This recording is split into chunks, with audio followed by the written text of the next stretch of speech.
It all began on a quiet suburban evening when the neighborhood lights flickered on and families gathered inside their warm homes.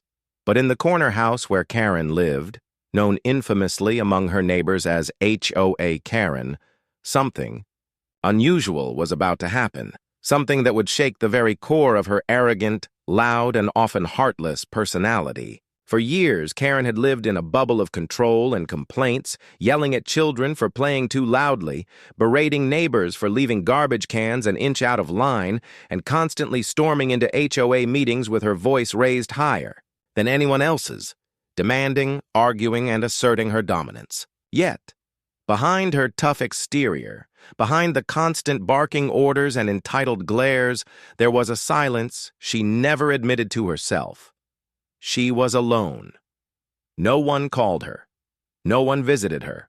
No one cared, and she never cared to notice until the night her body betrayed her. It started as a sharp pain in her chest, one that made her stagger while holding a coffee mug in her kitchen. At first, she brushed it off, muttering angrily to herself, "It's nothing, I'm stronger than this."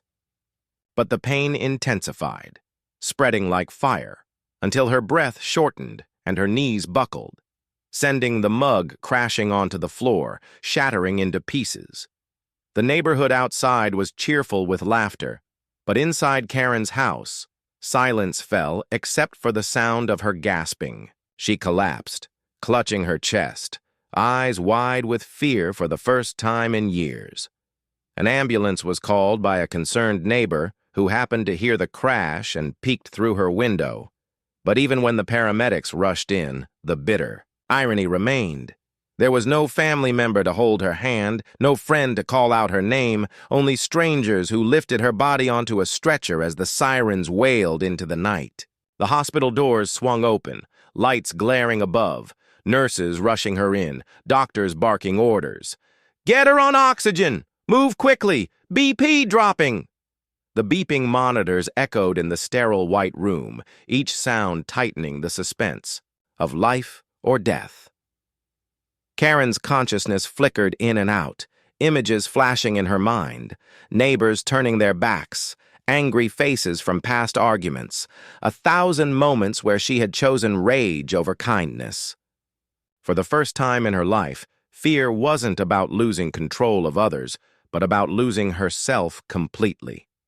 As the gurney wheeled faster down the hallway, fluorescent lights streaking above, Karen tried to call out, tried to speak, but no words came. Her eyes darted around, searching for someone, anyone familiar, but the hallway remained lined with strangers in scrubs. That cold realization struck her harder than the pain in her chest. She was utterly, completely alone. Her heart monitor spiked, nurses exchanged worried glances, and the doctor shouted, "We're losing her! Prep the ER now!" The air thickened with urgency, tension spiraled upward, and Karen, drifting into unconsciousness, felt the terrifying weight of a truth she had denied all her life. There was no one waiting outside the hospital doors for her. The ER doors slammed, shut behind the gurney as Karen was rushed into a brightly lit room. The smell of antiseptic thick in the air, monitors flickering like silent judges of her fate. And for a woman who had spent her life shouting over others, the sudden helplessness of lying still while strangers worked frantically around her was more terrifying than any confrontation she had ever faced. Electrodes were pressed against her skin. The cold bite of the defibrillator pads made her shiver, and the doctor's voice cut through the chaos. "Her pulse is weak. Get that IV started now. We don't have much time." The heart monitor flatlined for a split second, that dreadful drone echoing like the toll of a final bell, but a shock jolted her body upward, her mouth opening in a silent cry, breath forcing its way back as the machine sputtered to life with erratic beeps. Her eyes flickered open just enough to see the blur of faces above her, none familiar, none comforting, just determined professionals fighting to keep her alive. And in that haze, she whispered hoarsely, Is anyone here for me?" The nurse closest to her leaned down, her hand pressing lightly on Karen's arm, eyes soft but firm. We're here. Focus on breathing. You're not alone right now. Yet even those words couldn't drown out the ache of realization. There was no daughter clutching her hand, no friend pacing the hallway in worry, no husband leaning over in tears, only the kindness of strangers doing their job. Hours passed like minutes.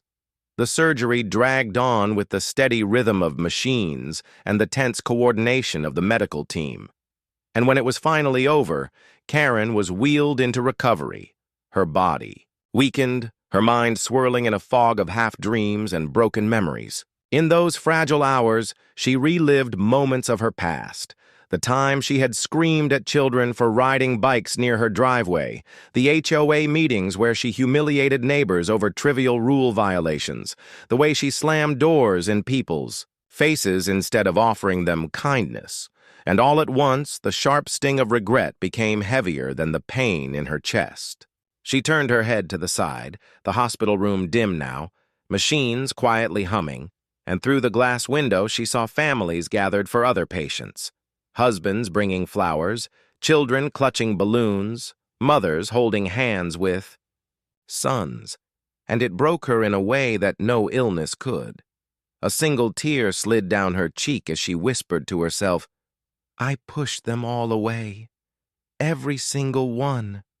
The nurse returned quietly, adjusting the IV, noticing the tear. And without judgment, she spoke gently. "It's never too late to change, but you have to want it. Life gives us warnings, sometimes harsh ones, to remind us what matters." Karen closed her eyes, the words sinking deep, and for the first time in years, her silence wasn't from arrogance or anger, but from humility. She realized the HOA titles, the control, the shouting, all of it meant nothing if in the end there was no one to sit by her side when the monitors beeped slower and slower. She knew she had been given another chance, a fragile second chance. And with her weak voice, she asked the nurse, Can I speak to someone, maybe a counselor or anyone willing to listen?" The nurse smiled softly. "Of course. That's why we're here." And so the days of recovery became not just about healing her body, but about confronting the truth of her life, the walls she had built, the bridges she had burned, and the small but powerful possibility that redemption was still within reach. When she was finally strong enough to sit up, Karen looked out the hospital window at the neighborhood she once ruled with an iron fist, and instead of anger or control, she felt something she hadn't allowed herself in years: vulnerability. Her heart, scarred but still beating, whispered a vow she had never thought she'd make. If she left this hospital, she would stop being the Karen who shouted, and maybe, just maybe, she could learn to be the woman who listened, who forgave, and who, in turn, could finally be forgiven.